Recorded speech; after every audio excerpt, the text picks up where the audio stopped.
บรรดาท่านในคณะประธานบรรดาท่านสมาชิกสภาแห่งชาติ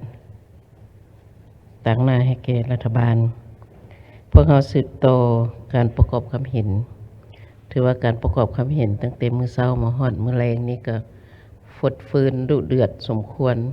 ปัญหาที่พวกเรานำมาประกอบความคิดความเห็นก็ล้วนแล้วแต่ปัญหาสดๆร้อนๆที่จะต้องการแก้ไขสั้นก็ถือว่าแม่นบรรดาท่านก็ได้มีการให้ทิศหรือว่าให้ทางออกข้อเสนอต่อรัฐบาลก็หลายสั้นต่อไปนี้ครับเจ้าก็ขอเชิญบรรดาท่านที่ได้ลงทะเบียนไว้โปรดสืบต่อประกอบความเห็นเชิญท่านแก้วรัตนศรีหาวงศ์มีคำเห็นแล้วก็ท่านนางวรรณาพงศ์วิศรกะเกียมก่อนอื่นเขาเรียนท่านประธานคณะประธานที่นับถือบรรดาท่านตั้งหน้าให้ทางรัฐบาลบรรดาท่านสมาชิกสภาแห่งชาติที่นับถือข้าพเจ้าชื่อแก้วรัตนศรีหาวงศ์สมาชิกสภาแห่งชาติประจำเขตเลือกตั้งที่15แขวงจำปาสักขอประกอบความเห็นก่อนอื่นข้าพเจ้ากาเห็นดีนำผลสำเร็จในการจัดตั้งปฏิบัติแผนพัฒนาเศรษฐกิจสังคมของรัฐบาลซึ่งได้เสนอไปในตอนเช้าที่ว่าก็มีหลายอันที่ผลเด่นในหันข้าพเจ้าขอชมเชยที่สุดก็แม่นขบวนการในการจัดเก็บรายรับเข้างบประมาณในปีผ่านมาและก็อยู่ใน6เดือนต้นปีก็ถือว่ามีทางทาดีขึ้นแต่ข้าพเจ้าอยากขอแลกเปลี่ยนอยู่จุดเดียว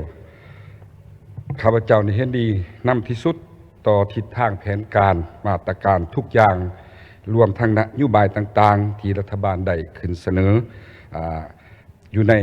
บทที่ได้เสนอมาตอนเช้านี้แต่ในนี้ข้าพเจ้าก็ได้เห็น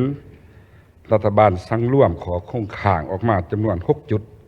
ข้าพเจ้าชมเชยที่รัฐบาลได้เอาขอโครงข่างนั้นซึ่งเห็นว่าเป็นปัญหาตัวจริงและแม่นปัญหาที่พวกเราพ่วงประเสริฐอยู่ในปัจจุบันนี้ฉะนั้นเพื่อบ่ให้มันเป็นเงาตามตัวให้แก่การจัดตั้งปฏิบัติแผนพัฒนาเศรษฐกิจสังคมที่รัฐบาลได้วางมาตรการและแผนการออกอย่างแจ้งนั้นข้าพเจ้าอยากเสนอเพื่อสุขอยู่รัฐบาลในฐานะเป็นตัวแทนประชาชนเพื่อเฮ็ดให้แนวใดมติของสภาแห่งชาติซึ่งถือขับห้องเอาตามแผนที่รัฐบาลเสนอได้รับผลเป็นจริงนั้นอยากเสนอให้รัฐบาลตัดสินใจแก้ไขปัญหาที่คงค้างใน6จุดหันอย่างเป็นบุริมสิทธิ์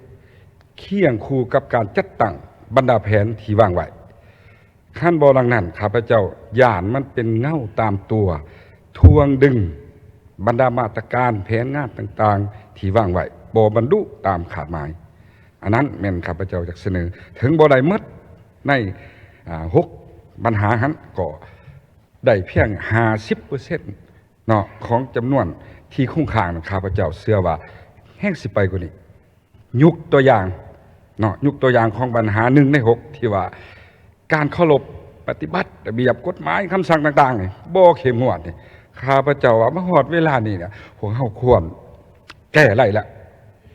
ขั้นเพื่อเฮาเฮ็ดเพื่อประเทศชาติเพื่อประชาชนเพื่อปกป้องมรรคผลของการปฏิวัติข้าพเจ้าว่าควรตัดสินใจได้แล้วเท่านี้ผู้ใดละเมิดผู้ใดบ่ปฏิบัติก็เฮ็ดไปตามพระบทบาทเฮ็ดไปตามความรับผิดชอบคือหลายๆท่านผู้แทนได้ยกขึ้นปัญหาการรัฐบาลออกคำสั่งให้หยุดเรื่องการขุดค้นค้ำตกขอนตัวอย่างไว้สั่นประชุมกัน2เทื่อข้าพเจ้าก็เป็นตัวแทนของสภาท้องถิ่นเขาร่วมก็ยังบ่ทันมีทางออกอย่างชัดเจนต่อบรรดาแขวงบรรดาบริษัทที่ยังบ่ทันหยุดเศร้าเห็นบ่ฉะนั้นคิดว่าคันเฮาบ่เข้มงวดบ่เอาจริงเอาจังนี่มันจะเป็นเงาตามตัวเพราะฉะนั้นข้าพเจ้าขอเสนอปัญหาที่1ปัญหาที่2ประชาชนฝากมาถึงทางรัฐบาลโดยเฉพาะกระทรวงเกี่ยวข้องข้าพเจ้าก็เสนอผ่านทางประธานเรื่องปัญหาการใส่เงินประกันสังคมในเวลาเจ็บเป็นไปโรงหมอหั่นเดี๋ยวนี้ก็ถือว่ายังบ่ทันได้รับการแก้ไขทั้งที่ปัญหานี้พวกเฮาก็เคยเว้ากันแล้วผ่านมาว่าสิแก้เวลากองประชุมเทื่อก่อนเนาะแต่ปัจจุบันก็ยังบ่ทันอยู่ฉะนั้นขออยากให้ทางรัฐบาลมีความเห็นสีแจงเติมฉะนั้นการประกอบความเห็นของข้าพเจ้าในฐานะเป็นตัวแทนของประชาชนก็ หมดเพียงเท่านั้นท่านประธานขอขอบใจ เดี๋ยวขอขอบใจท่าน ต่อไปเชิญท่านนางวรรณาพรหมวิศรมีคำเห็น ท่านบุญสอนเพชรละวันต่างหน้าสมาชิกสภาแห่งชาติเขต10กะเกียม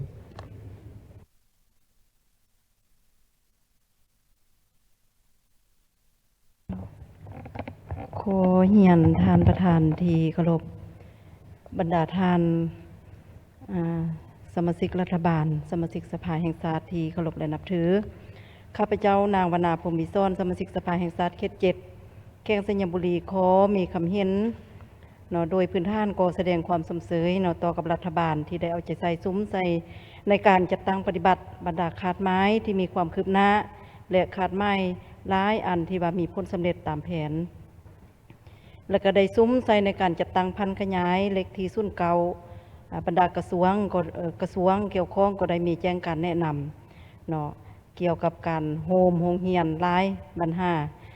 ทางองค์การปกครองแขวงอยู่ในเขตเลือกตั้งของพวกข้าพเจ้าก็ได้เอาใจใส่ในการปฏิบัตินโยบายอยู่ในโครงเขตโดยเฉพาะแม่นโครงเขตสังคมซึ่งได้ซุ้มใส่ในการประกอบส่วนเฮ็ดให้นักเรียนที่นอนหอพักอยู่ชั้นประถมจำนวน170 กว่าน้องได้รับนโยบาย6ตือกว่ากีบอันนี้แม่นผลงานเด่นในเขตเลือกตั้งแต่เรื่องใดก็ตามผ่านการจัดตั้งปฏิบัติเนาะติดตามกฎกาเนาะข้าพเจ้าขอมีคำเห็นเล็กเปลี่ยนเนาะติดพันกับคำถามเจ้าจีมของท่านประธานเนาะก็การประกอบคำเห็นของต่างหน้าคณะประจำสภาแห่งชาติซึ่งปัญหาที่ยักยกมานี้ก็ติดพันกับข้อมูลตัวเลขเพื่อให้รัฐบาลได้รับทราบ5วิธีทางแก้ไขแก้ออกพร้อมกันอันนึงในการเข้าเรียนของเด็กถึงว่าได้มีการซุ่มใส่แก้ไขมาตรการปฏิบัติก็ตามแต่มาเบิ่งรวมแล้วกระแสนักเรียนนี้ก็ยังมีลักษณะลดลง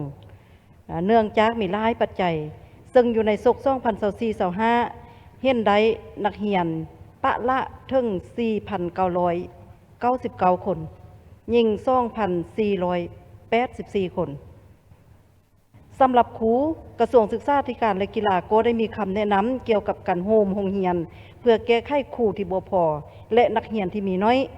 มาฮอดศกเรียน2024-25ปัจจุบันนี้มีห้องควบ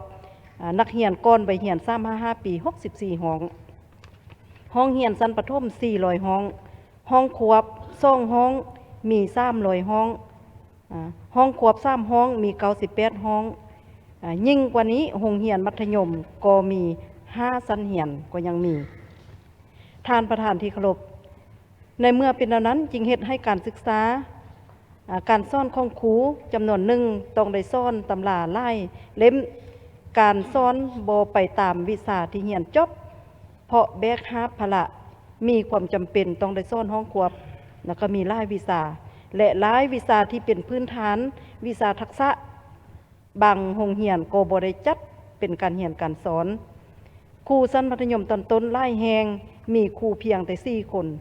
มัธยมสมบูรณ์หลายแห่งมี7ชั้นเรียนมีครูบ่ฮอด20คนบ่ครบและบ่ถึกตามมาตรฐานเงื่อนไขครูกับมาตรฐานโรงเรียนแล้วก็ครูมาตรฐานกับโรงเรียนนอกจากนั้นบวกกับผลกระทบหลายปัจจัยเงินเดือนค่าครองชีพระยะการปฏิบัติสิทธิซ่อนของครูอาจารย์ห่างไกลซอกลีกการปฏิบัตินโยบายของครูที่ซ่อนอยู่เขตชนบทลดลง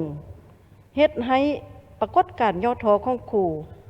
ปัญหายาเสพติดอื่นๆเฮ็ดให้ครูปะละอยู่ในศกนี้กว่าฮอด58หญิง26คนอาสาปะละ11หญิง7คน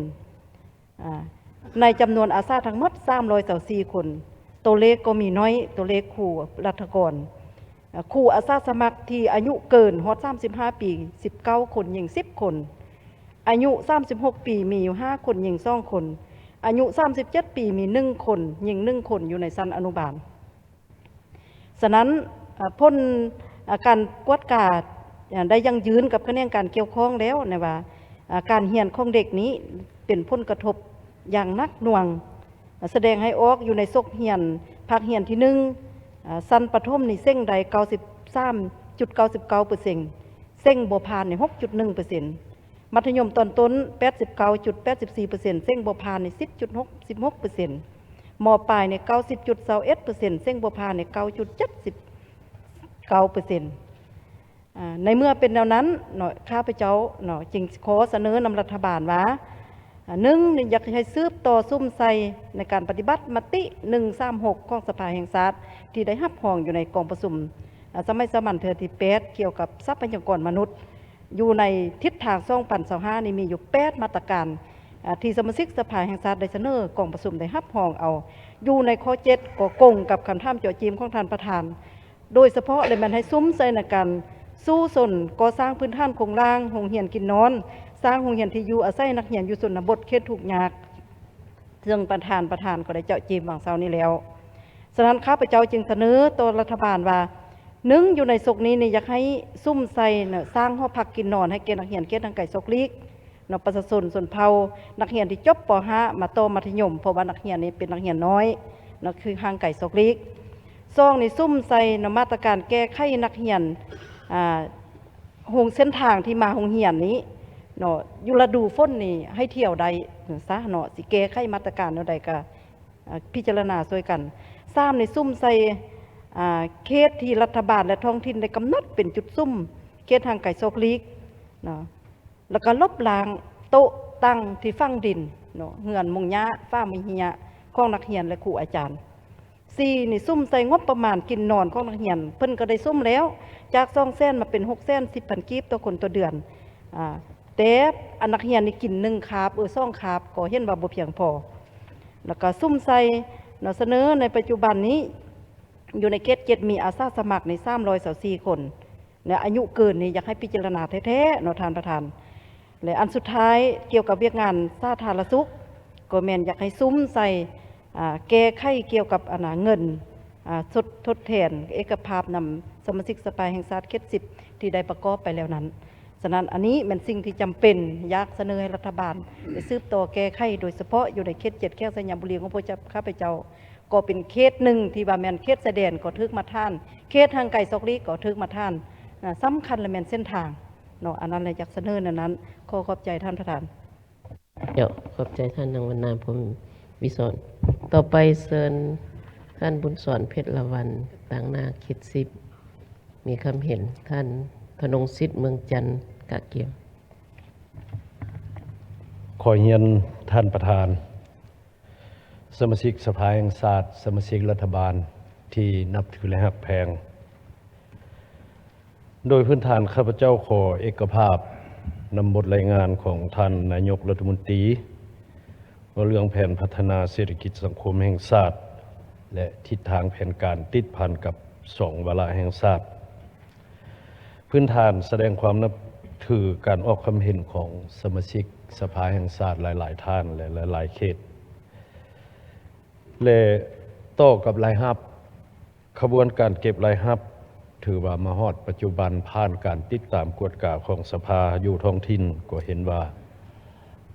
คาดคะเนว่าจะได้เงินเกินแผนแต่ว่าทางศูนย์กลางก็ได้มอบฐานรายรับให้แขวงพวกเฮาคุ้มครองตามการแบ่งปันคันคุ้มครองข้าพเจ้าเสนอแนวนี้เฉพาะเงินเกินแผนผ่านการติดตามกวดกาปี 2024ให้ไปใช้หนี้ตามมติสภา 153 นั้น 60 30 กับ 10ก็ทางองค์การปกครองก็ได้จัดตั้งปฏิบัติก็เห็นว่าดีเงิน 50% ที่ทางศูนย์กลางแบ่งให้แต่ว่ามาเบิ่งตัวจริงสังเกตเบิ่งขบวนการดัดแก้มูลค่าของโครงการในระยะที่มีจำนวนหนึ่งมันจัดตั้งปฏิบัติบ่ทันแล้วเป็นโครงการนอกแผนแล้วเอามาเข้าแผนคือว่าเสนอดัดแก้มูลค่านี้อยู่ท้องถิ่นอยู่แขวงของพวกข้าพเจ้าคือว่าหลายพอสมควรอาจจะเฮ็ดให้อัตราหนี้สินนั้นอาจจะเพิ่มขึ้นได้อันนี้ปัญหาที่หนึ่งควรจะได้กำหนดประธานครท.ขั้นแขวงบ่หรือว่าศูนย์กลางอาจจะได้เบิ่งคืนอีกเท่านึงบ่อยู่นี่จุดหนึ่งปัญหาที่สองต่อกับแขนงบริการและการท่องเที่ยวผ่านมาก็สามารถเก็บรายรับได้ลื่นแผนการแล้วก็มีกองทุนส่งเสริมให้นักธุรกิจกู้ยืมในการท่องเที่ยวตามขั้นคุ้มครอง และประชาชนก็มีเวียกเฮ็ดงานทำจำนวนหนึ่งไปออกให้งานอยู่ต่างประเทศก็กลับขึ้นมาประกอบกิจกรรมหารอาหารการท่องเที่ยวแล้วก็ได้แบ่งกันว่าประชาชนนี่แม่นเป็นเรือหางยาวบ่กงเบงบ่พาย่างบ่เที่ยวโฮมสเตย์บ่ก็เห็นว่ามีเวียกเฮ็ดงานทำหลายขึ้นแต่ว่าอยากเสนอทางรัฐบาลทางกระทรวงที่เกี่ยวข้องเบื้องลัดพวกเราควรจะได้เอาใจใส่อันนึงและเป็นความสะอาดตามถนนหนทางการคุ้มครองการเก็บขี้เหงื่อการเมียนขี้เหงื่อและก็ผลกระทบต่อสิ่งแวดล้อมเป็นต้นคือแขวงของพวกเรากำหนดเอาเมืองแก้วอุดมทะเลลาวกับเมืองวังเวียงเป็นเมืองท่องเที่ยวแต่ว่า 2-3 เดือนผ่านมานี้ผ่านการติดตามเห็นว่าน้ำพวกเราหันขุ่นนั่นแหละป่าหย่อนน้ำหันถือว่าการปกปักรักษาพวกเราบ่ดีเท่าที่ควรเห็นให้นักท่องเที่ยวนี้หลายขบวนโจ๊ะการท่องเที่ยวเมืองวังเวียงเป็นลักษณะแนวนั้นพวกเราควรจะต้องได้เอาใจใส่ปรับปรุงอย่างเคร่งครัดปัญหาที่3หลายท่านก็ได้เสนอแล้วว่าเรื่องโบแห่นี้อยู่แขวงของพวกข้าพเจ้านี้ก็เป็นความจำเป็นของรัฐบาลนั่นแหละก็ได้ขุดนั่นแหละก็ได้อนุญาตนั่นแหละแต่ว่าผ่านการกวดกาเบิ่งเห็นว่ามันซับซ้อนพอสมควร1และเป็นเนื้อที่กวมกัน2และผลกระทบทางด้านสิ่งแวดล้อมต่อประชาชนเป็นต้นและเป็นน้ำหรือว่าดินทำมาหากินบางบ่อนบริษัทซื้อนำเจ้าของหนึ่งพัดบ่ซื้อทางเทิงสัมพัดซื้อลักษณะจกอ้อมอยู่หั่นแหละบ่เกิดเฮ็ดนาบ่เกิดเฮ็ดสวนมีลักษณะมีผลกระทบถือว่าของเมืองบ่แม่นหยังอนานี้มันก็ดินไปถมซั่วแป้งคืนนั้นก็บ่ง่ายซั่วจะได้เฮ็ดคืนเห็นว่ามันซับซ้อนมันไปติดพันกับคำเสนอของท่านนายกว่าบทรายงานของท่านนายกว่าโจการพิจารณาโครงการแห่ไม่ทุกประเภทหรือว่าแห่โลหะแห่อโลหะข้าพเจ้าคิดว่าอยากให้หยุดก่อนหรือว่าโจก่อนเพื่อประเมินคืนว่าอันใดเป็นของศูนย์กลางอันใดเป็นของแขวงมีบางอันพระว่าบุรุษหินดุดสายพัดว่าไปถมดินให้ดินนาก็สวยโอกาสก็มีตะแกรงห้อนคำปิวคำตุกคอนเป็นลักษณะนั้นอยากให้ทางการของพวกเรานี้ได้เอาใจใส่ปฏิบัติตามระเบียบ06หันหรือว่า47หันประเมินคืนเพราะว่ารัฐพวกเราบ่ได้งบประมาณเท่าที่ควรมือกองประชุมเนื้อในข้าพเจ้าก็ได้เสนอแล้วมันและมีหลายบริษัทไปเลยเห็นว่าการคุ้มครองพวกเราก็บ่ดีเท่าที่ควรอยากให้กวดคืนประเมินคืนมันพวกเราจึงจะได้งบประมาณแต่ว่าเรื่องเฮ็ดนี่ก็เห็นดีถ้ามีความจำเป็นและอยู่ในนี้เห็นว่ามีบางโครงการนั้นถ้าหากบ่ปฏิบัติตามบทวิพากษ์ตัวอย่างบทวิพากษ์สิ่งแวดล้อมเป็นตาถอนก็อยากให้ถอนเป็นตาโจะก็อยากให้โจะนั่นแหละเพราะว่ามันมีผลกระทบหลายต่อประชาชนปัญหาสุดท้ายเรื่องทางนี่ก็อันนึงกับอายุทางพวกเขาก็เก่าแก่หลายปีพอสมควรแล้วทาง13เหนือนับแต่แขวงเวียงจันทน์ไปฮอดภูคูนเมืองภูคูนก็เห็นว่าเป้เพพอสมควรก็ย้อนว่าอันนึงก็เก่าแก่เท่าและอันที่2มาก็แม่นลักษณะพวกเฮาก็บ่คุ้มครองการบรรจุน้ำหนักเพราะว่าแห่นี้ก็มีส่วนมาแต่ทางเสียงขวางแดมาแต่ทางไสสมบูรณ์แดมาแต่ทางคำม่วนแดอยู่จุดนี้อันนี้พวกเราควรจะได้เอาใจใส่หรือว่าให้ข้าเจ้าพันธะต่อพวกเราได้บ่ทางออกเพื่อปัวแปลงเส้นทางดังกล่าวนี่ฮะนะทางนี้ก็แม่นทางเล็ก10ก็ถือว่าเป้เพพอสมควรมีแต่ประชาชนฝากมาก็อยากให้คันเทิงเบิ่งแยงหั่นแหละอันนี้ทางสภาก็ตอบว่าเพิ่นก็จะค่อยปัวค่อยแปลงเฮ็ดให้มันดีขึ้นคือเก่าหั่นแหละก็ว่านั่นแหละอันนี้อยากเสนอบางเนื้อในจิตใจนั้นทางท่านประธานขอขอบใจเจ้าขอบใจท่านบุญสอนเพชรละวันต่อไปเชิญท่านธนงศิษย์เมืองจันทร์มีคำเห็นท่านสมจิตหับละกร ต่างหน้าเขต2กะเกียม เรียนท่านประธานคณะประธานที่เคารพและนับถืออย่างสูงเรียนที่ประชุมข้าพเจ้าชื่อธนงศิษย์เมืองจันทร์สมาชิกสภาแห่งชาติประจำเขตเลือกตั้งที่1ขออนุญาตมีคำเห็นก็โดยรวมเนาะข้าพเจ้าก็เห็นดีเป็นเอกภาพกับบทสรุปเนาะของท่านนายกที่ได้มีคำเห็นรายงานต่อกองประชุมเมื่อเช้านี้อันที่1ที่2มานี้เนาะข้าพเจ้าก็เห็นดีเป็นเอกภาพกับบรรดาสมาชิกสภาแห่งชาติที่ได้มีคำเห็นเนาะแต่ทางนั้นทางนี้ข้าพเจ้าขออนุญาตมีคำเห็นนะโดยเฉพาะมันยืนยันขึ้นนั่นแหละหลักๆนี้เนาะเว้าเรื่องเกี่ยวกับถนนหนทางอยู่ในขอบเขตทั่วประเทศของพวกเขาซึ่งในระยะผ่านมานี่ก็ถือว่าพบความยุ่งยากหลายเนาะซึ่งในนั้นมันบ่แม่นแต่เฉพาะแต่ว่าปีนี้มันแก่ยาวมาหลายปีแล้วที่ว่าพวกเขาได้มีการเสนอแล้วเสนออีกเนาะต่อกับปัญหาดังกล่าวนี้พวกเขาจะเห็นว่าอยู่เขตทางภาคเหนือเนาะถนนหนทางเปหลายแล้วก็เป็นอันนึงเป็นอุปสรรคตัวใดอุปสรรคต่อกับการเดินทางของนักท่องเที่ยวครับบางเรื่องกับทางเขต10ก็ได้มีคำเห็นเนาะตัวนี้มันก็ส่วนหนึ่งเนาะและในนี้นี่ข้าพเจ้าอยากมีคำเห็นตืมคือเนาะนี่ต่อกับถนนหนทางนี้เนาะพวกเขาก็ได้เคยออกเป็นมติแล้วเนาะอยู่ในกองประชุมในระยะผ่านมา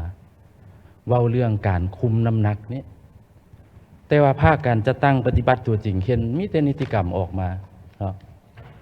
แต่ว่าภาคการจะตั้งปฏิบัติตัวจริงบ่มี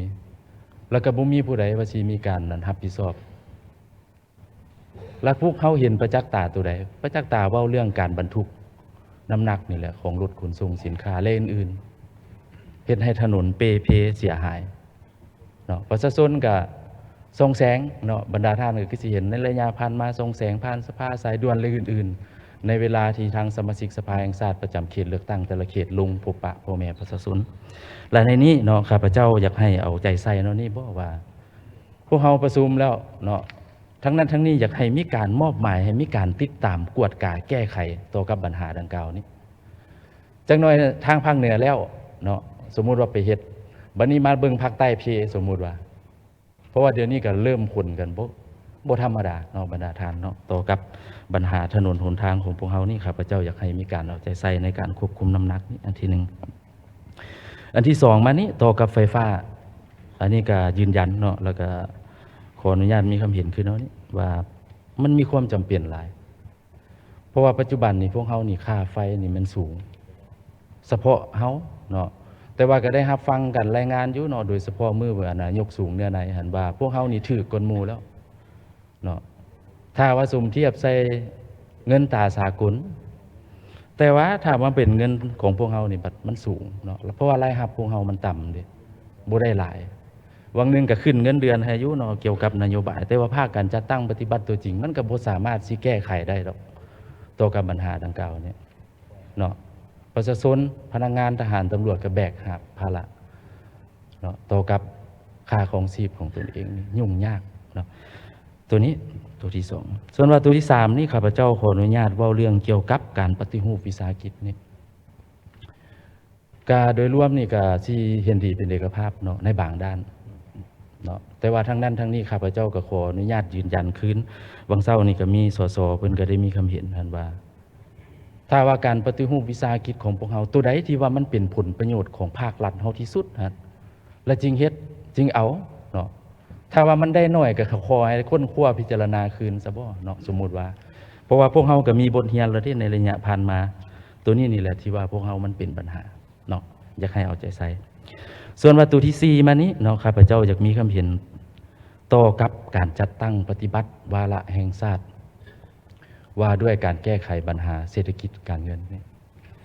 ตัวนี้นี่ก็เห็นอยู่ในบทรายงานก็ว่ามีผลิตภัณฑ์โอดอปเนาะแล้วก็ผลิตภัณฑ์เมคอินลาวฮะซึ่งว่าพวกเฮาได้มีการจัดตั้งปฏิบัติในปี2021ฮะเนาะแล้วมาฮอดปัจจุบันนี้มันมีการเพิ่มขึ้นเท่าใดเนาะของหัวหน่วยแล้วก็ผลิตภัณฑ์สินค้าฮะให้มันเป็นตัวเอกอ้างของพวกเฮาเนาะว่าตอนเฮายังบ่ได้จัดตั้งปฏิบัติมี10อันเด้อสมมุติว่าปัจจุบันนี้มี20อันอันนี้ก็ยังใครไปได้เนาะตัวนี้ก็อยากให้มีงานคืนกับ เวียกงานดังกล่าวนี้ส่วนว่าปัญหายาเสพติดนี่ก็เห็นว่าก็เฮ็ดได้ดีบ่ก็ได้ดีอยู่เนาะแต่ว่าทั้งนั้นทั้งนี้ก็ข้าพเจ้าก็คิดว่าก็หลายท้องถิ่นและที่ว่าพวกเฮาในการจัดตั้งปฏิบัติก็พบความยุ่งยากหลายอันเว้าเรื่องงบประมาณบ่หรือว่าอื่นๆหลายอันเนาะแต่ว่าทั้งนั้นทั้งนี้ข้าพเจ้าคิดว่าต่อกับปัญหายาเสพติดพวกเฮาต้องได้เข้มงวดในการจัดตั้งปฏิบัติเพราะว่าช่วงหนึ่งพวกเขาก็ได้รับรองเว้าเรื่องการโทษประหารนะเนาะวังแล้วก็เพิ่นก็ได้ขึ้นมาชี้แจงท่านรองนายกรัฐมนตรีเว้าเรื่องการก้าเกียมเป็นนิติกรรมเว้าเรื่องการคลอดการประหารที่สั่งต่างๆนั้นแต่ว่ายังบ่ทันได้มีกรณีว่าสิผู้ใดสิถูกประหารนั้นต่อกับคดียาเสพติดนี่ก็อยากให้เอาใจใส่ต่อกับปัญหาดังกล่าวนี้เนาะข้าพเจ้าขออนุญาตประกอบความเห็นเพียงเท่านั้นเจ้าขอขอบใจเจ้าขอแสดงความขอบใจเชิญท่านสมจิตหับละกรทางหน้าเขต2มีคำเห็นท่านปอเพ็งศรีศิลวีกะเกม ก่อนอื่นก็เฮียนคณะประธานกองประชุมที่เคารพนับถือบรรดาทานสมาชิกสภาแห่งศาสตร์สมาชิกรัฐบาลที่เข้าร่วมกองประชุมในครั้งนี้ข้าพเจ้าสมจิตอับละกรสมาชิกสภาแห่งศาสตร์ประจำเขตเลือกตั้ง2แขวงพงศลีโดยพื้นฐานข้าพเจ้าเห็นดีเอกภาพต่อบทรายงานของรัฐบาลที่ได้รายงานไปของเสาร์นี้ซึ่งก็ยกให้เห็นในหลายด้านที่มีผลสำเร็จเป็นหน้าที่สมเสยโดยเฉพาะแม่นการคุ้มครองอัตราเงินเฟ้อราคาสินค้าพิเศษราคาน้ำมันเพราะว่าก็ถือว่าค่อนข้างที่ลดลงถือเป็นท่าที่ดีแต่ทั้งในกระตามข้าพเจ้าขออนุญาตมีคำเห็นแลกเปลี่ยนบางจุดทางนี้ อันที่หนึ่งข้าพเจ้าเสนอต่อเกี่ยวกับปัญหาการคุ้มครองหรือว่าปัจจัยกับนำเข้าในการผลิตเป็นสินค้าหรือผลิตทดแทนโดยพื้นฐานในระยะผ่านมานี้รัฐบาลก็ได้เอาใจใส่แล้วในการสร้างโรงงานปุ๋ย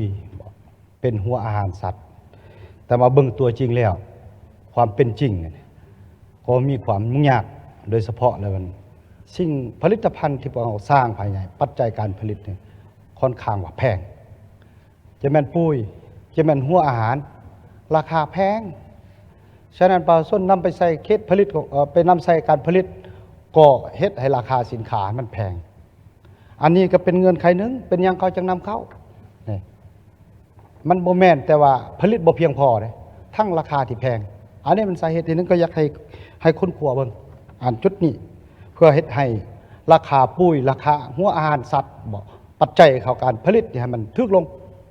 บ่เช่นพวกเฮาก็มีความยุ่งยากตัวอย่างคือตะกี้นี่อยู่ชนบทเขาเจ้าเลี้ยงเป็ดเลี้ยงไก่เฮามีงานเนี่ยเขาเจ้าจะเอาผลิตภัณฑ์เข้ามาตอบสนองในงานของเขา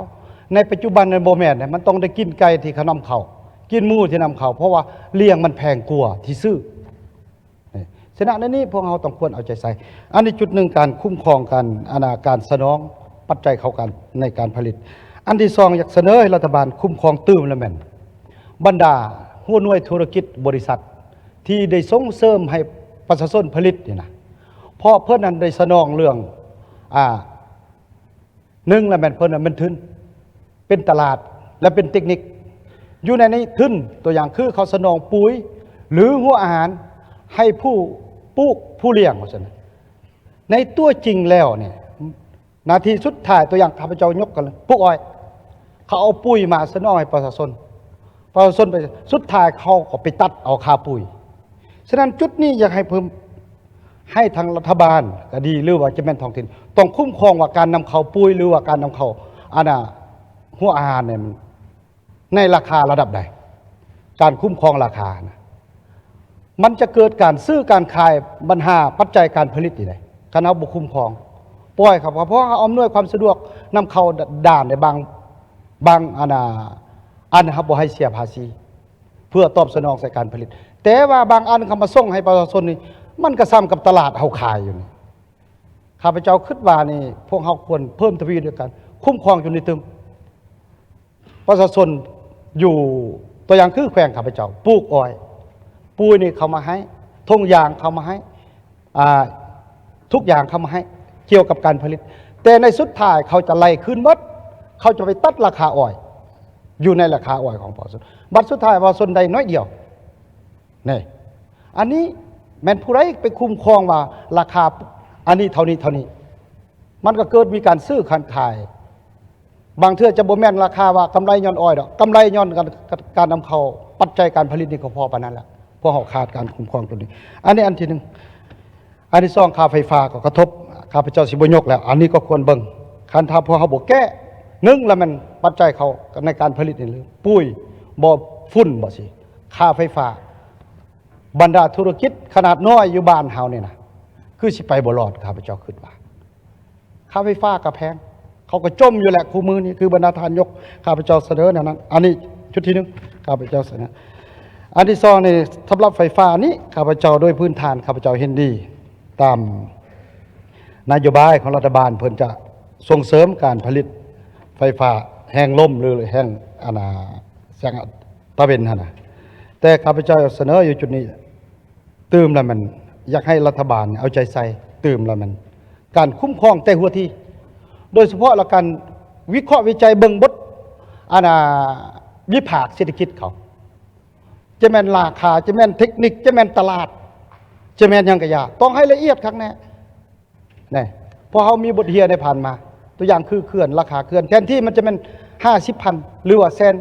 สนหนึ่งเป็น4-5 แสนแก้อายุการสัมปทานออกเด้แก้ราคาไฟออกมันแพงขึ้นเด้ฉะนั้นอันนี้ข้าพเจ้าเสนออยากเสนออันนี้จุดหนึ่งจุดที่สองและแม่น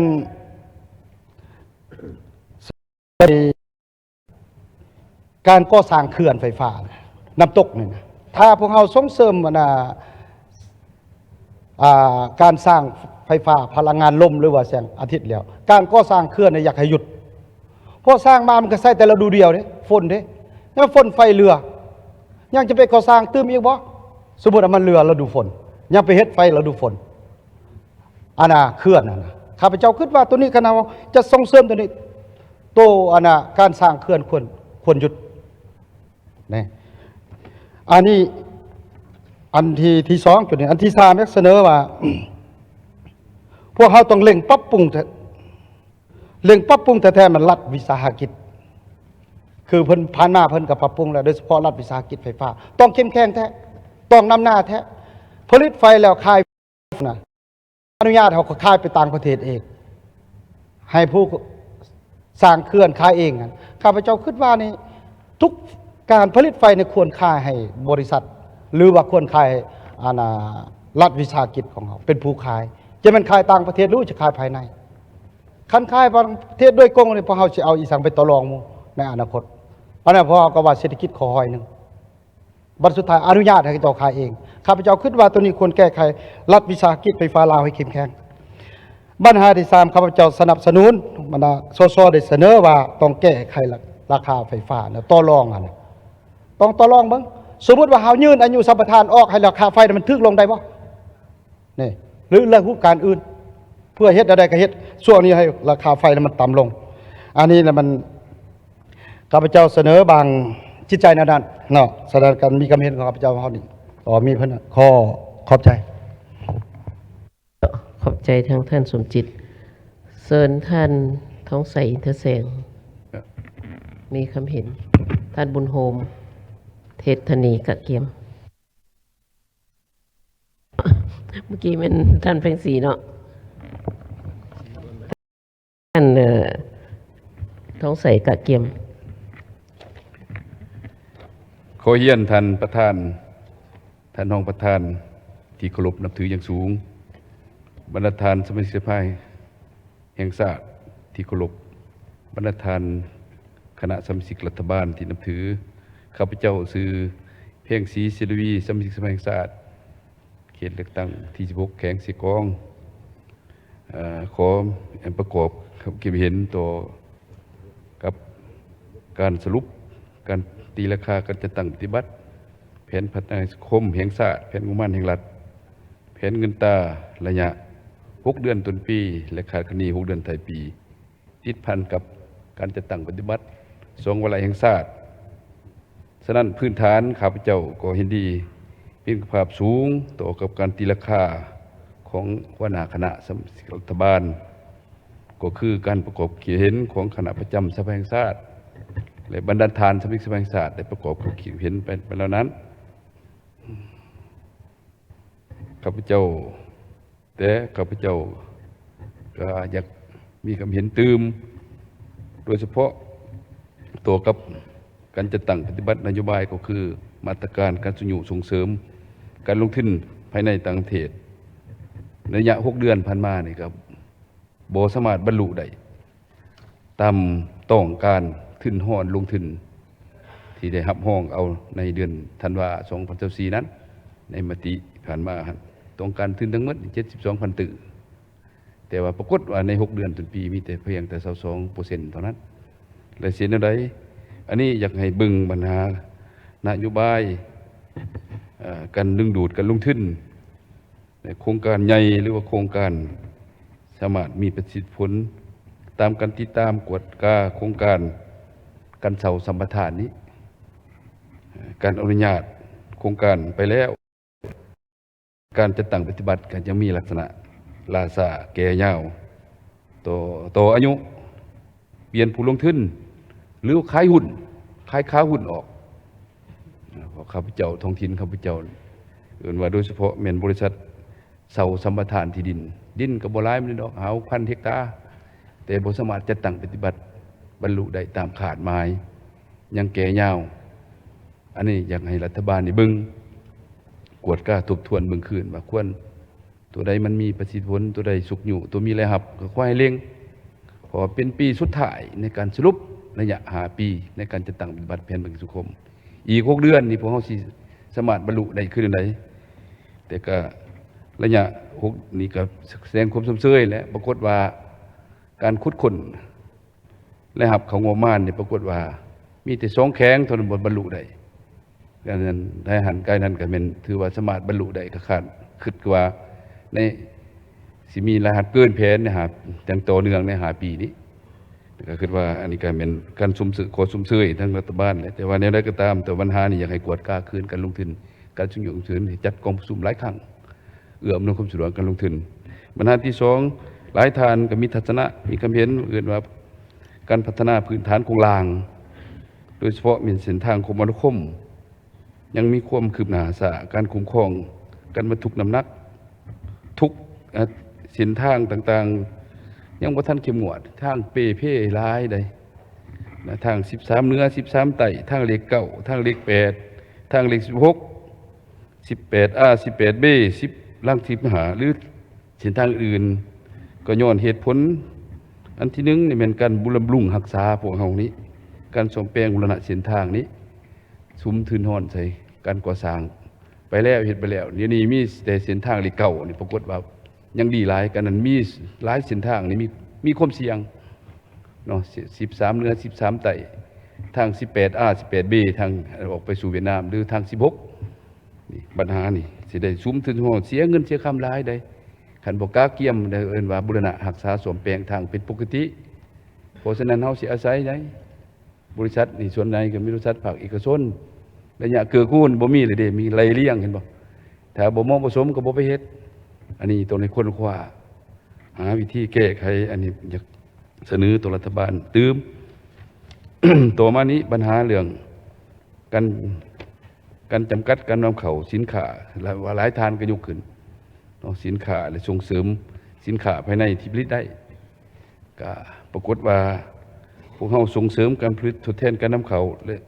ส่งออกสินค้านี้การสร้างความเข้มแข็งทางด้านการเก็บและหับหรือเกี่ยวกับการคุ้มครองงบประมาณรายจ่ายการคุ้มครองหนี้สินปัญหานี่ปรากฏว่าคือกันกับเหตุแบบปกติเนาะอันจุดสุมหาจุดสุมนี่11จุดสุม2วาระแห่งศาสตร์นี่คือกันกับจัดตั้งปฏิบัติปกติการส่งเสริมผลิตทดแทนนำเข้าการเป็นสินค้าเพื่อสร้างฐานและหับเข้มแข็งยืนยงหันเปลี่ยนไปสู่สังคมการผลิตมันยังเฮ็ดได้น้อยหลายอยากให้รัฐบาลทบทวนเบิ่งนี่ก็เบิดแล้วอีก6 เดือนท้ายปีนี่ก็ถือว่าสิสู่ชนในระดับใดปัญหาที่2นี้ปัญหาต่อมานี่แม่นการสร้างเสถียรภาพทางด้านเงินตราหลายทานก็สมเสยเนาะปรากฏว่า6 เดือนต้นปีนี่ เอิ้นว่าอัตราแลกเปลี่ยนหรืออัตราเงินเฟ้ออยู่ในระดับ 11% แต่ว่าในตัวจริงหั่นข้าพเจ้าคิดว่าก็ยังยุ่งยากอยู่นี่เงินคำน้ำแก้วไปแลกเปลี่ยนเดี๋ยวนี้นี่ยัง22,000กีบต่อ1ดอลลาร์ตัวอย่างว่ายัง660,000ต่อ 1,000 บาทบ่การแลกเปลี่ยนกับประชาชนก็เป็นห่วงก็สินค้าก็ยังแพงอยู่สีนหมูสีนหัวสีนควายก็ยังสูงอยู่ถือว่าเว้าอยู่ว่าคุ้มครองได้ใน 11% แต่ในตัวจริงมันก็ยังอึดอัดยุ่งยากอยู่ยังบ่ทันพอกินเงินดำขับเรือนแต่เฮานั่นก็ยังบ่ทันพอแหละท่านอยากให้ทบทวนคืนก็การรักษาศิลปะก็แม่นการตีราคาการคิดไล่ทั้งด้านอันนั้นขีดการเขียนทั้งด้านเอกสารนี้ปัญหาสุดท้ายนี่ข้าพเจ้าอยากเสนอต่อเฮาเสียแนวใดเอิ้นว่าการยกสูงประสิทธิภาพการคุ้มครองรัฐคุ้มครองสังคมโดยกฎหมายนี่เฮาเฮ็ดบ่ทันได้หลายนี่กฎหมายก็ออกแล้วแต่ว่ายังไปอิงใส่ CA ยังไปอิงใส่ MOU ไปอิงใส่ PDA หั่นนะตัวนั้นน่ะเป็นหยังบ่อิงใส่กฎหมายนี่นะคนขัวกันการจัดตั้งการส่งลงทุนของรัฐนี่อิงใส่กฎหมายแล้วนะมันยังไปเขียน CA ไปอ่านมึงบ่มีกฎหมายนะคือพี่เว้าเรื่อง CA เว้าเรื่อง PDA ยังใกล้ไปอีกนะกฎหมายมีแล้วนะอันนี้ขอให้ขันต้นเข่งขัดยิ่งใส่กฎหมายแล้วนะอันไปเว้าอันนั้นลักษณะ MOU นี่ก็เป็นเว้าเนื้อในเอกสารหรือว่า PDA CA ตัวอย่างคือท้องถิ่นของพระเจ้านี่สหายหัวหน้าคณะสมาชิกสภาเตรียมเลือกตั้งก็ยุกแล้วการก่อสร้างเขื่อนไฟฟ้าก็บ่อยากเว้าซ้ำหลายเทื่อดอกก็เห็นใจผู้รับผิดชอบอย่างนี้2เขื่อนไฟฟ้าลำพันต้นถึงลำพันดุนมาฮอดปัจจุบันบ่ทันได้เซ็นบริษัท CA บ่สามารถเก็บกู้รายเลี้ยงถกพันธะให้รัฐให้หลวงเท่าใดบ่ฮู้เลยนะบ่ว่าบ่จดรับจดจ่ายว่าก็ค่าได้คันบ่แก้นี่ก็สิให้เซ็นซะก็ได้ดอกให้ศูนย์กลางให้ผู้รับผิดชอบกระทรวงนี่เซ็นก็ได้คันบ่ท้องถิ่น15เมกะวัตต์หรือว่า88เมกะวัตต์คุ้มครองอันนี้ขอให้เพราะโครงการมันใหญ่โครงการใหญ่ได้สิกองนี่นะทานหินนี่โครงการระดับใหญ่แต่ว่ารัฐหลวงนี่ซุ้มใส่เอาใจใส่สวยเขาเอิ้นรัฐกับธุรกิจพร้อมกันเฮ็ด Governor and Business ร่วมกันเฮ็ดบ่เฮ็ดมีแต่ธุรกิจอีกสิมันลดพุ่มเพื่อยไปโพดขายทานหินกับพุ่มเพื่อยไปโพดมีเลยจัดยามพ้นกับแกจกอันนั้นเปื้อนหลาย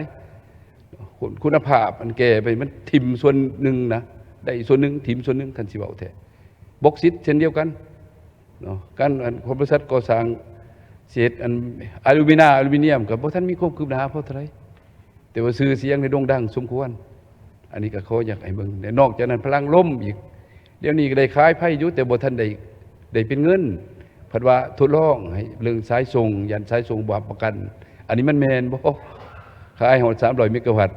3เดือนเลยแต่ว่าบ่ทันได้เก็บเงินเพราะว่าอยากลองเบิ่งสายส่งหันยันสายส่งมันขาดว่าอันนี้นั่นบ่ก็อยากให้แค่นี้มันแม่นแท้บ่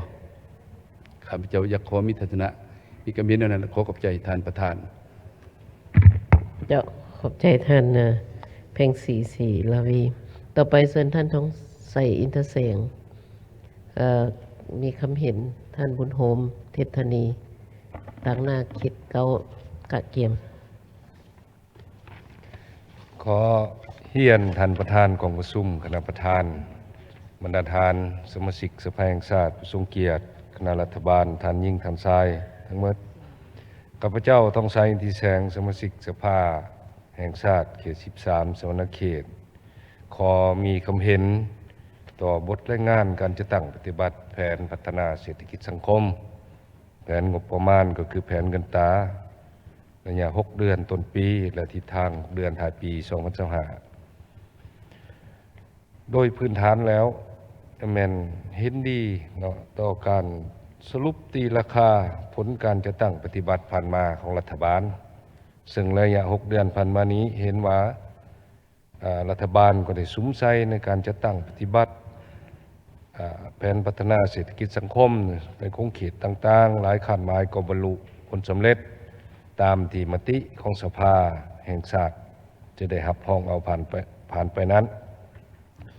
แต่ในใดก็ตามเพื่อเป็นการประกอบส่วนสุงยู่ตืมเพื่อให้บรรลุตัวเลขขันไม้ใน6 เดือนถ่ายปีนี้ข้าพเจ้าขอลงลึกปัญหาขึ้นอย่างนี้อันที่1เกี่ยวกับการผลิตเป็นสินค้า สำหรับการผลิตเป็นสินค้านี้อยู่ในตารางหรือว่าบทรายงานนี่เห็นว่าเบิ่งตัวเลขแล้ว เห็นว่ายังได้หน่อยอยู่เนาะสำหรับการผลิตเป็นสินค้าเป็นต้นในกรมเขตกสิกรรมนี้และผ่านการติดตามสุขยู่อยู่ในเขตเลือกตั้งนี่เห็นว่าในตัวจริงกับประชาชนได้ซุ้มใจในการทำการผลิตในอย่างแข็งแรงเป็นต้นคือข้าวนาแซงการปลูกพืชปัญหาต่างๆเป็นกล้วยเป็นอ้อยตัวอย่างสั่นเนาะอันนี้ในอื่นๆเนาะอันนี้ได้แข็งแรงในอยู่เขตเลือกตั้งเนาะแต่ว่าตัวเลขนี่ก็เสียดายเนาะก็ยังบ่ครบอันนี้เมื่อมาเทียบกับมูลค่าการส่งออกแล้วถือว่ามูลค่าการส่งออกนี่ผลิตภัณฑ์กสิกรรมในแม่นตัวเลขสูงหลายเนาะได้ถึง700 ล้านกว่าดอลลาร์ตัวอย่างนั้นเนาะแต่ว่ามูลค่าผลิตสินค้าของเฮาได้น้อยมันบ่อยากสมดุลกันอันนี้เนาะอันนี้ถือว่าการส่งออกมีประสิทธิผลหลายอันนี้แสดงความสมเชยเนาะในประเด็นต่อมานี้อยากลงลึกใส่เรื่องการคุ้มครองโครงการบ่อแฮ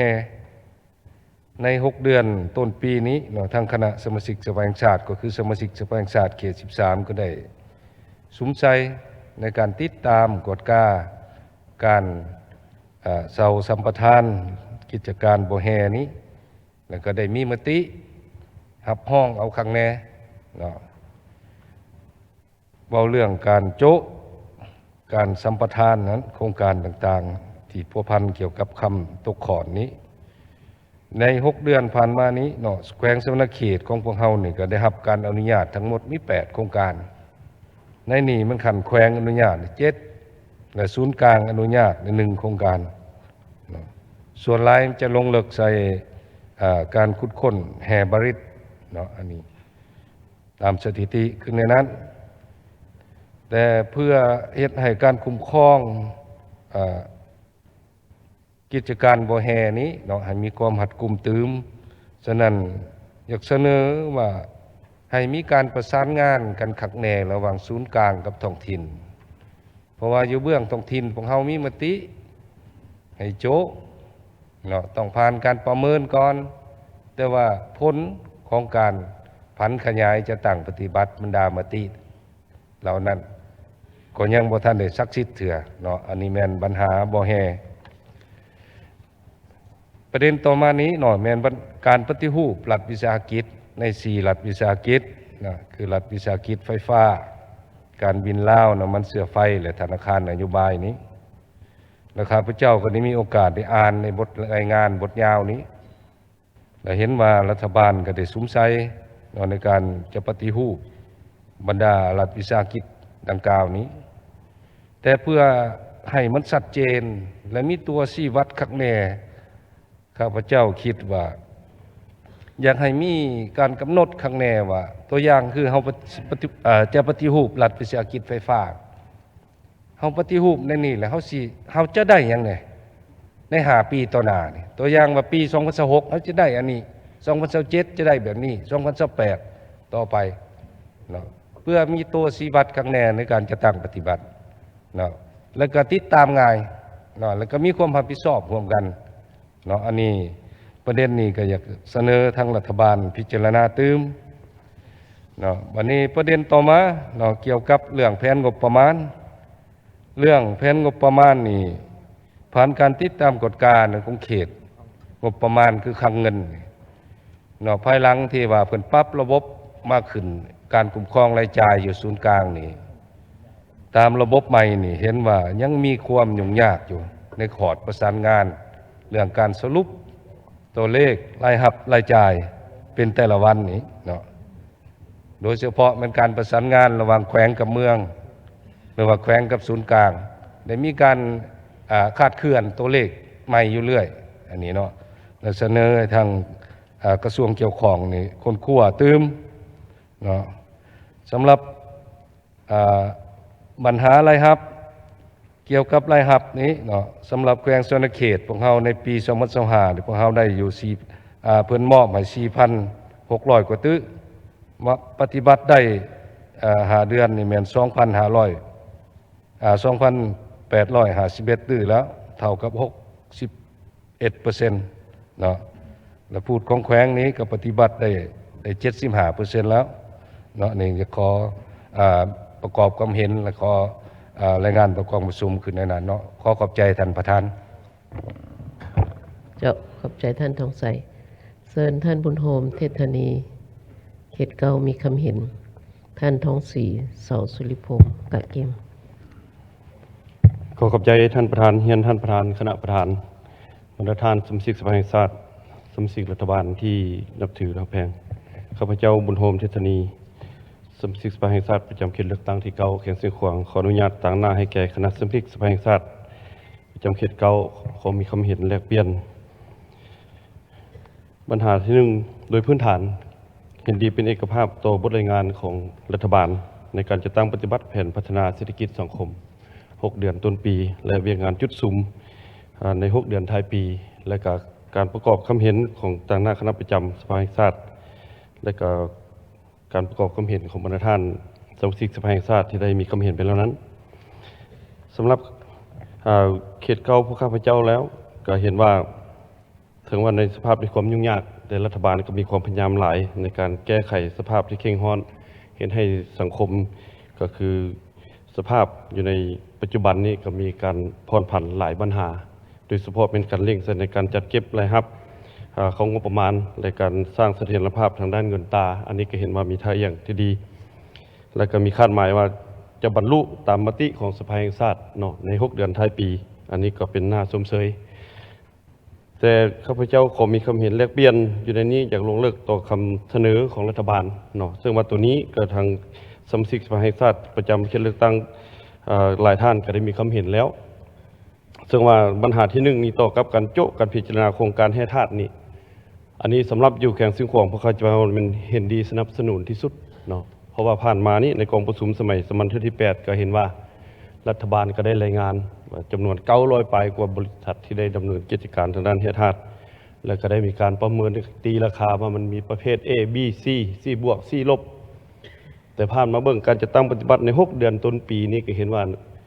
ก็ยังมีหลายปัญหาที่ยังบ่ทันได้แก้ไขอย่างขาดตัว ซึ่งว่าพวกผ่านการลงติดตามของคณะสมาชิกสภาพวกข้าพเจ้าแล้วก็เห็นว่าหลายโครงการที่ดำเนินอยู่แข่งสิ่งของพวกเราหันก็ยังบ่ทันแยกออกว่าโครงการใดที่จะสืบต่อโครงการใดที่บ่ได้มาตรฐานจะได้โจะเนาะกระทั่งที่จำนวนหนึ่งก็เป็นโครงการเก่าที่ดำเนินมาและจำนวนหนึ่งก็เป็นยังเป็นโครงการใหม่ที่ก็ได้รับห้องหลังมติของสภาแห่งชาติพวกเราผ่านมานี้ฉะนั้นจะเห็นว่าการว่าโจะนี้ก็อยากให้เบิ่งนำกันว่าจิโจะอันใดแท้เนาะโจะทางด้านนิติกรรมบ่การอนุญาตนี่บ่หรือว่าโจะการดำเนินงานของบรรดาผู้ประกอบการอยู่ภาคสนามเพราะเดี๋ยวนี้มันก็สับสนพอเราลงประกอบการไปหาเขาเจ้าก็ว่าโอ้เดี๋ยวนี้พวกเรากำลังยื่นเอกสารจากการเฮ็ดทดลองไปสู่การหันเป็นปกติซึ่งจะกำลังเจรจากับรัฐบาลทางด้านสัญญาต่างๆนี้นั่นอยู่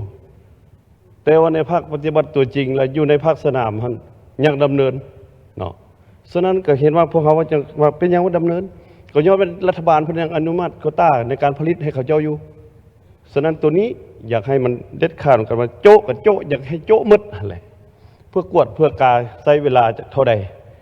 ตัวนี้ฮอดท้ายปีนี้ได้บ่กวดกากันขึ้นหมดส่วนได้ในใดบ่ได้ในใดแล้วจึงค่อยเว้ากันเนาะส่วนว่าวักหนึ่งว่าคันว่ารัฐบาลได้สั่งโจ๊ะไปแล้วยุบเลิกไปแล้วรวมทั้งสัญญาไปแล้วจะเสนอคืนใหม่หั่นอันนี้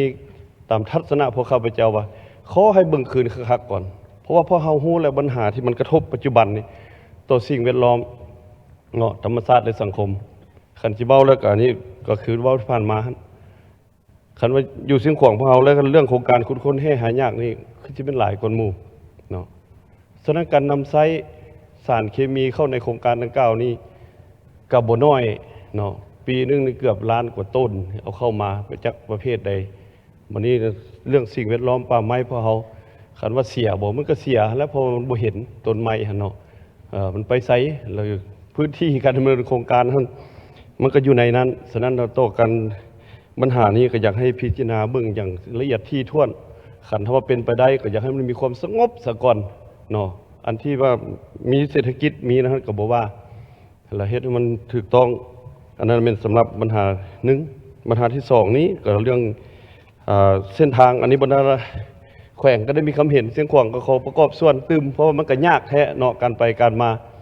พันแต่ก่อนท่านก็ใช้เวลาแต่5-6 ชั่วโมงเวียงจันทน์นครหลวงมาฮอดเดี๋ยวนี้ท่านคันบ่เป็น9 หรือ 10 ชั่วโมงนี่ก็บ่อยากฮอดในเสียงขวางบรรดาท่านก็สิไปแต่ว่าการปรับการปรุงการแปลงก็ได้สุ่มใส่หลายอยู่แต่ว่าแปลงไปกับเพไปนำทุกมื้อเนาะฉะนั้นตัวนี้ยังมีทัศนะแลกเปลี่ยนว่าเรื่องการกำหนดการคุ้มครองเส้นทางเรื่องพาหนะขนส่งนี่นะให้มันสอดคล้องกับสภาพและเงื่อนไขเส้นทางพวกเราในปัจจุบันนี่นะก็ควรมีมาตรการที่เหมาะสมว่ายกตัวอย่างคือ10 ปีก่อนหลังพวกเรานำใช้รถบรรทุก12 ล้อนี่ก็ว่าหลายแห่งนะก็ว่าหนักแห่งละไดเนาะแต่ว่าในสภาพตอนนั้นเส้นทางพวกเราก็ยังดีแต่ว่ายามนี้นี่มันพ้นบ่แม่นทางพ้นเปเพอย่างนักหน่วงแล้ววันนี้รถบรรทุกนี่คือว่าใหญ่เท่าไรเขาแห้งเอามาเข้าหลายเข้าแล้วเขาก็บ่ได้กำหนดมาทางเส้นนี้เป็นทางหลวงแห่งชาติหรือว่าทางหลวงระดับอาเซียนเชื่อมจอดและรถประเภทใดแล่น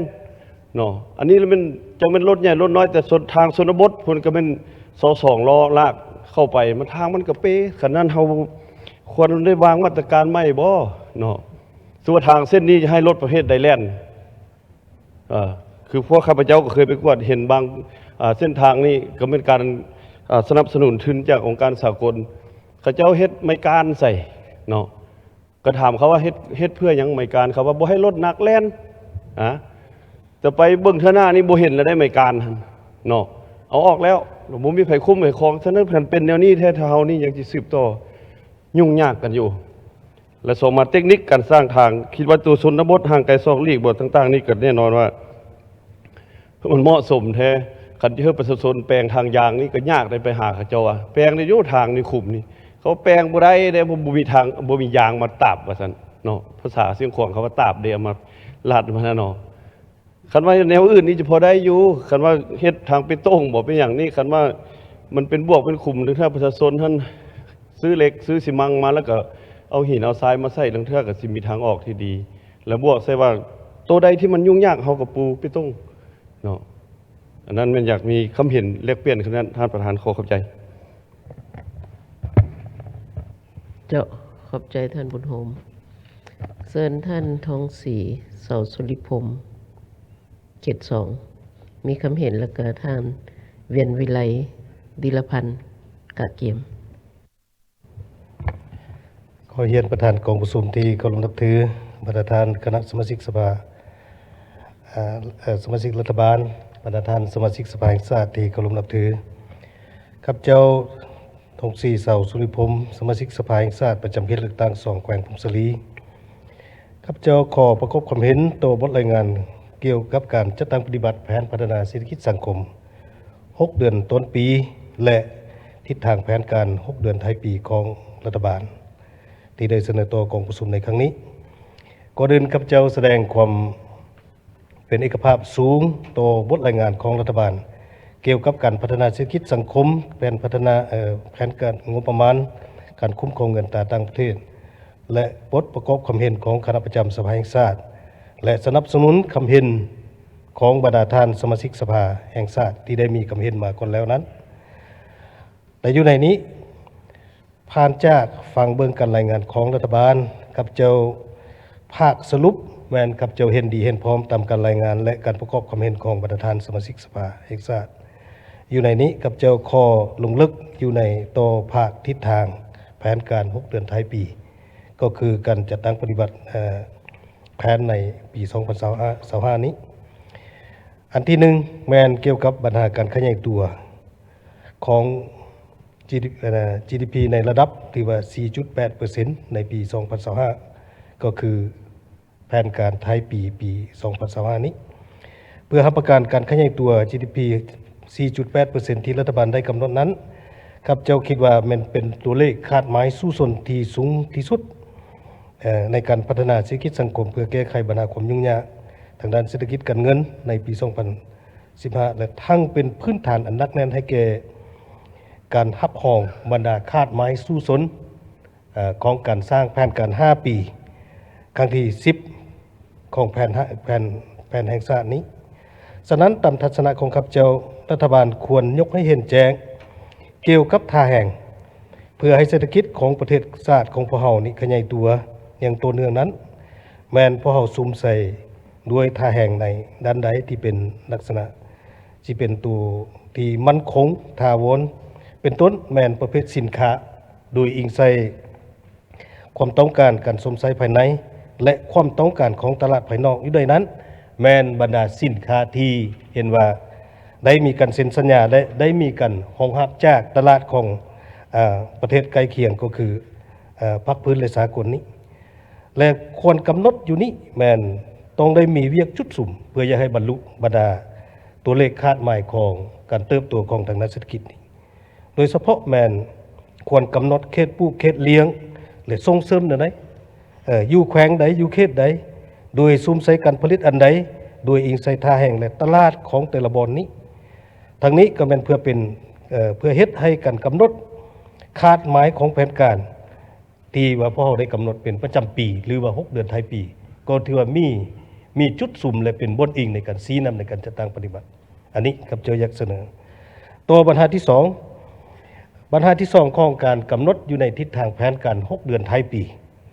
เกี่ยวกับโครงการพัฒนาพื้นฐานของรางทางด้านคมนาคมนี้อยู่ในบรรทัดเส้นทางกับบรรดาท่านสมาชิกสภาแห่งชาติหลายท่านก็ได้มีความเห็นแต่ตัวกับทิศทางแผนการอยู่นี้ครับเจ้าเห็นว่าอยู่ในมติกองประชุมใหญ่มติกองประชุมครบคณะบริหารงานศูนย์กลางพรรคครั้งที่9สมัยที่11ได้ระบุว่าแผนปี 2025ต้องถือเป็นแผนบุกบืนสู้สนสูงสุด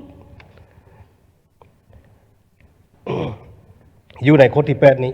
ได้ระบุแจ้งดังนั้นได้สู้สนวางแผนปรับปรุงพื้นฐานของรางอยู่ในเขตที่มั่นคงการปฏิบัติและพวกข้าพเจ้าก็ได้พันขยายเกี่ยวกับบรรดามติดังเก่านี้อยู่ในเดือน3 เดือน 4นี้ได้ไปจัดตั้งพันขยายไปจัดตั้งเผยแพร่เสื่อมซึมให้แก่พนักงานรัฐกลและประชาชนบรรดาเผ่าเป็นที่เรียบร้อยแล้วฉะนั้นอยู่ในทิศทางแผนการของรัฐบาลนี้ข้าพเจ้าควรให้กำหนดได้บอกว่าอยู่เขตใดอยู่เขตดังเก่านั้นควรซุ่มใส่ด้านใดเพราะว่าคือตัวอย่างคืออยู่ในแขวงพงศรีแขวงพงศรีก็เป็นแขวงวิไลชนเป็นแขวงที่เขตที่มั่นคงการปฏิบัติ2 แขวงเตาหอมในตั้งแต่ปี1954และมี1 เมืองเป็นเมืองวิไลชนและมี5 บ้านเป็นบ้านวิไลชนแต่ในสภาพการจัดตั้งปฏิบัติตัวจริงถือว่าตั้งแต่นั้นมาฮอดปัจจุบันนี้เมืองและบ้านดังเก่านั้นก็ถือว่าบ่ได้รับการพัฒนาพอปานใดฉะนั้นพ่อคันกำหนดอยู่ในมติของพรรคแล้วเลยพ่อที่หันเป็นอันละเอียดของแผนการนี้พ่อควรกำหนดบ่แขวงพงศรีควรซุ่มใส่อันใดอันนี้ตั้งแต่นี้เฉพาะในปี 2025นี่นะได้และแผนการ5 ปีตัวหน้านี่มันซุ่มใส่อีหยังเด้ต่อกับเขตที่มันของการปฏิบัติอันนี้คันถ้าว่าบ่บ่หันเป็นแผนการละเอียดนั้นก็ถือว่ามันการกำหนดอยู่ในมติของพรรคได้กำหนดถือว่าพ่อเฮาบ่ได้รับการจัดตั้งพันขยายยังเป็นอันละเอียดอันนี้ครับเจออยากเสนอต่อรัฐบาลนี้เบิ่งขึ้นอยู่ในภาคแผนการนี้เฮ็ดในใดเพราะว่าในฉะนั้นในเฉพาะหน้าซึ่งประชาชนบรรดาเผ่าอยู่ในแขวงพงศรีก็มีแนวคิดคงคอยและปัญหาถือว่าที่หีบด่วนที่สุดที่ประชาชนมีความมุ่งหวังแม่นอยากเสนอให้รัฐบาลอันที่1ก็มาให้มีสนามบินเพื่อสามารถรองรับที่ว่ายนต์ใหญ่สามารถลงได้อันนี้ปัญหาที่2ก็เป็นปัญหาการยกระดับเส้นทางเสื่อมตัวสถานีรถไฟโดยเฉพาะก็เป็นตั้งแต่เมืองมุนไตไปหาเมืองนามอนี้มีมติแล้วได้มีการรับรองแล้วอันนี้แต่ว่าผ่านการจัดตั้งปฏิบัติมานี่ถือว่า3 4 ปี 5 ปีแล้วถือว่าการอนุมัติการลงทุนถือว่าอยู่ในมูลค่า100 กว่า200 กว่าตื้อนี้ถือว่าก็อนุมัติมาถือว่าบ่ถึง5 ตื้อบ่ทันฮอด5 ตื้อเดืออันนี้และพร้อมกันนั้นก็มันเกิดข้อให้รัฐบาลนี้เบิ่งตึ้งเกี่ยวกับบรรณาการเชื่อมโยงกับบรรดาประเทศยุทธศาสตร์ที่มีตลาดและมีที่ว่าท่าแห่งในการพอพันกันร่วมมือเพื่อเป็นบอนสามารถที่นำรายได้รายรับเข้ามาได้ตัวอย่างว่าเส้นทางตั้งแต่เทศบาลแขวงไปสู่ชายแดนเวียดนามไปสู่ส ชายแดนปะขาชายแดนจีนตัวอย่างว่านี้เพราะว่าการก่อสร้างเส้นทางอยู่ในแขวงพงศลีซึ่งเป็นแขวงเขตที่มันของการปฏิวัตินี้แม้นตับตั้งแต่ปี68 72ซึ่งว่ารัฐบาลจีนได้ช่วยมาฮอดเทศบาลแขวงก็ตั้งแต่นั้นมาก็ถือว่าได้ยกระดับจักเทื่อมาฮอดปัจจุบันนี้ก็เส้นทางก็ทึกปีติดพันนี้ครับเจ้าอยากเสนอเกี่ยวกับติดพันกับการก่อสร้างพื้นฐานของรางที่ได้มีอยู่ในมติครบคณะบริหารงานศูนย์กลางพรรคครั้งที่เก่านี้อยากให้เสนอให้คณะรับผิดชอบคณะเฉพาะกิจเกี่ยวกับการค้นคว้านโยบายพิเศษของรัฐบาลนี้ในเลขที่22ฉบับเลขที่22นยลงวันที่13เดือน4ปี2025นี้ขอให้ฮิปฮอตในการจัดตั้งพันธุ์ขยายแจ้งการของห้องว่าการสำนักงานนายกเกี่ยวกับการจัดตั้งพันธุ์ขยายการปฏิบัตินโยบายพิเศษอยู่ใน2แขวงพงศลีและแขวงหัวพันซึ่งเป็นอย่างเอิ้นว่าเป็นแขวงที่ยังมีความทุกข์ยากอันสุดท้ายครับเจ้าขอมีคำเห็นโตกับเรื่องงานป้องกันชาติป้องกันความสงบอยู่ในภาคแผนการก็ได้กำหนดทิศทางใน6เดือนท้ายปีนี้อย่างละเอียดแล้วเป็นต้นแม่นซูมใส่ในการกวดกาพื้นที่รอแหลมจุดคำลอยตามบริเวณชายแดนนี้แต่ว่าแขวงพงศลีพวกเราก็ยังเห็นว่าการจัดตั้งปฏิบัตินโยบายให้แก่บรรดากรมกองทหารโดยเฉพาะแม่นทหารเมืองทหารชายแดนกองร้อยชายแดนนับตั้งแต่กองร้อย111ไปฮอด119นี้ก็ถือว่าบ่ทันได้นโยบายเพียงพอฉะนั้นครับเจ้าเสนอว่าส่วนเงินรัฐสมเงินบริหารดังเก่ามันขึ้นรวมซุนขึ้นทางงบประมาณรวมซุนอยู่ในกระทรวงป้องกันประเทศได้บ่เพื่อให้มันห้องรับกับแผนการเคลื่อนไหวของทางเบื้องทหารนี้ครับเจ้าข้อมีบางคำเห็นในนั้นขอขอบใจประธานของประชุม ขอขอบใจท่านทั้งสี่สสุริพงศ์ต่อไปจะเป็นคำเห็นของท่านนางเวียนวิไลดิลพันธ์จะเป็นผู้สุดท้ายในแหล่งมื้อนี้เนาะขอเชิญ เจ้าขอบใจท่านประธานเฮียนท่านประธานคณะประธานที่เคารพและนับถืออย่างสูงบรรดาท่านสมาชิกรัฐบาลบรรดาท่านสมาชิกสภาแห่งชาติที่เคารพและนับถืออย่างสูงข้าพเจ้าเวียนวิไลดิลพันธ์สมาชิกสภาแห่งชาติประจำเขตเลือกตั้งที่6แขวงหลวงพระบางขออนุญาตมีคำเห็นโดยพื้นฐานแล้วข้าพเจ้าก็เห็นดีเป็นเอกภาพนำบทรายงานของรัฐบาลเอกภาพสูงนำคำเห็นของต่างนาคณะประจำสภาแห่งชาติและบรรดาคำเห็นของบรรดาทานสมาชิกสภาแห่งชาติที่ได้มีคำเห็นไปก่อนแล้วนั้นความจริงแล้วคำเห็นของข้าพเจ้าก็บรรดาทานสมาชิกสภาแห่งชาติหลายท่านก็ได้มีความเห็นไปแล้วแต่ว่าอิงใส่คำถามเจ้าจิ้มของท่านประธานอิงใส่คำเสนอของผู้มีสิทธิเลือกตั้งเกี่ยวกับปัญหาที่เข่งห้อนที่เกิดขึ้นในสังคมข้าพเจ้าขออนุญาตมีคำเห็นเพื่อแลกเปลี่ยนตื้มคือดังนี้ปัญหาที่1อยากมีคำเห็นเกี่ยวกับความสงบความเป็นระเบียบเรียบร้อยในสังคมคือบรรดาทานได้รู้ว่าปัจจุบันนี้บรรดาปรากฏการณ์ที่เกิดขึ้นในสังคมของพวกเราแม้นมีอย่างหลวงหลายและอยู่ในบทรายงานของท่านนายกรัฐมนตรีอยู่ในข้อโครงข้างก็ได้ยกขึ้นอย่างละเอียดโดยเฉพาะกระแมนปัญหาปรากฏการณ์ย่อท่อเป็นต้นก็แมนการปุ้นการจี้การฆาตกรรมขี้ลักงัดแงะหรือว่าปัญหาค้าขายยาเสพติดอาวุธเถื่อนอื่นๆแมนได้เกิดขึ้นอย่างต่อเนื่องแล้วก็มีท่าเอียงเพิ่มความรุนแรงขึ้นฉะนั้นปัญหานี้จึงเป็นปัญหาที่พ่อแม่พี่น้องประชาชนพนักงานบำนาญก็มีความเป็นห่วงไปใส่มาใส่พวกเขาก็ได้ไปยังหวาดผวาย่านกลัวข้าพเจ้าคิดว่าปัญหานี้พวกเขาควรจะได้รับการแก้ไขเนาะรัฐบาลควรมีมาตรการแล้วก็มีการปฏิบัติระเบียบกฎหมายอย่างเข้มงวดเพื่อให้พ่อแม่พี่น้องประชาชนของพวกเขาการอยู่ทางทำมาหากินท่านประธานอันที่2ปรากฏการณ์ย่อท่อที่เกิดขึ้นที่กำลังฟดเดือดแล้วก็มีความหุนแรงขึ้นเช่นเดียวกันก็แม่นปัญหามั่วสุมยาเสพติดชนิดใหม่เนาะมั่วสุมยาเสพติดชนิดใหม่เป็นต้นก็แม่นลูกหลานของพวกเขานี่มั่วสุมคอลลาเจนกาแฟม่วนเนาะคนว่าเนาะกินแล้วเต้นมื้อคืนอื่นๆที่ว่าปรากฏขึ้นอยู่ในโลกสังคมออนไลน์อื่นๆปัจจุบันนี้มันเกิดขึ้นอย่างหุนแรงแท้ๆสนับสนุนให้ภาคส่วนเกี่ยวข้องเนาะเป็นต้นกระแมนภาคส่วนที่เกี่ยวข้องจงได้เอาใจใส่กวดกา เนาะบรรดาห้านบันเทิงเนาะห้านบันเทิงต่างๆ ปัจจุบันนี้ก็มีหลายห้านบันเทิงที่เปิดขึ้นมืดมืดคืนก็เบื่อเมาลูกหลานวัยหนุ่มหญิงสาวของพวกเขาอันเป็นเสนอภาคส่วนเกี่ยวข้องจงได้มีมาตรการและก็ปฏิบัติกฎหมายอย่างเคร่งครัดแท้ๆอันที่สองข้าพเจ้าอยากมีความเห็นเนาะหลายท่านผู้แทนก็ได้มีความเห็นไปแล้ว แต่ว่าปัญหานี้เป็นปัญหาที่ประชาชนอยู่ทางแขวงหลวงพระบางก็คือทางแขวงภาคเหนือของพวกเขาก็ได้เสนอไปบ้านใดเนาะไปบ่อนใดพ่อแม่พี่น้องประชาชนก็เสนออันที่หนึ่งก็แม่นเรื่องถนนหนทางที่ว่าเปเพโดยเฉพาะก็แม่นเส้นทาง13เหนือถือว่าปัจจุบันนี้เส้นทาง13เหนือของพวกเขาก็ถือว่าไปบ่ได้บรรดาทานเป็นอัมพาตเนาะคือเพลงชีวิตนักขัวทางเส้นทางก็คือสายเลือดเนาะทานประธานบางทานก็ได้มีความเห็นเรื่อยๆว่าเส้นทางคือสายเลือดแต่ว่าปัจจุบันนี้สายเลือดดังกล่าวก็เป็นทั้งสายเลือดอุดตันแล้วก็เป็นทั้งสายเลือดแตกบรรดาทานเนาะถือว่าเป็นอัมพาตฉะนั้นเสนอรัฐบาลจงได้มีมาตรการจุดสุมในการปรับปรุงปัวแปลงแท้ๆเนื่องจากว่าปี 2025ก็เป็นปีที่พวกเขาจะฉลองเนาะประเทศของพวกเขาประเทศสาธารณรัฐประชาธิปไตยประชาชนลาวครบรอบ50 ปีบรรดาทานถ้าว่าพวกเขาบ่สุ่มใส่ในการปรับปรุงปัวแปลงบรรดาเส้นทางต่างๆข้าพเจ้าคิดว่ากลุ่มคนที่บ่ดีอาจจะใส่ซองวางอันนี้เพื่อมาคนล่มโจมตีรัฐบาลพวกเขาก็เป็นได้เนาะอันนี้เสนอให้บรรดาภาคส่วนเกี่ยวข้องรัฐบาลมีวิธีในการแก้ไขอันที่สองเนาะก็เห็นดีเป็นเอกภาพนำบรรดาทานผู้แทนหลายทานเนาะก็คือเรื่องราคาไฟฟ้าที่ว่าเพิ่มขึ้นเนาะเพิ่มขึ้นในทุกๆเดือนแล้วก็จะเพิ่มขึ้นอีกในต่อไปบรรดาทานฉะนั้นอันนี้ก็เสนอให้ภาคส่วนเกี่ยวข้องก็คือรัฐบาลเนาะได้พิจารณาข้าพเจ้าก็เห็นใจเนาะมือของประชุมยกสูงก็ได้ยินคำชี้แจงของทางกระทรวงบเฮเนาะก็เห็นว่ารัฐวิสาหกิจไฟฟ้า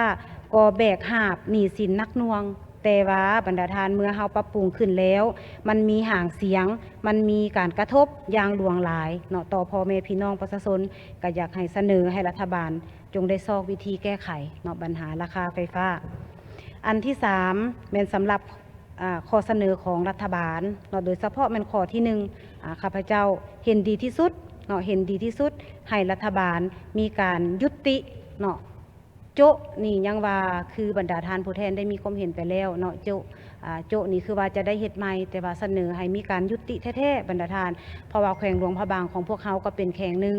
ที่ว่ามีการคุดค้นคำตกค้อนหลายเนาะคำสั่งของรัฐบาลในการสั่งโจ๊ะบรรดาทานก็มีหลายครั้งแต่ว่าการจะตั้งปฏิบัติตัวจริงคือผู้แทนได้มีความเห็นหลายทานการแม้นยังบ่สามารถที่จะ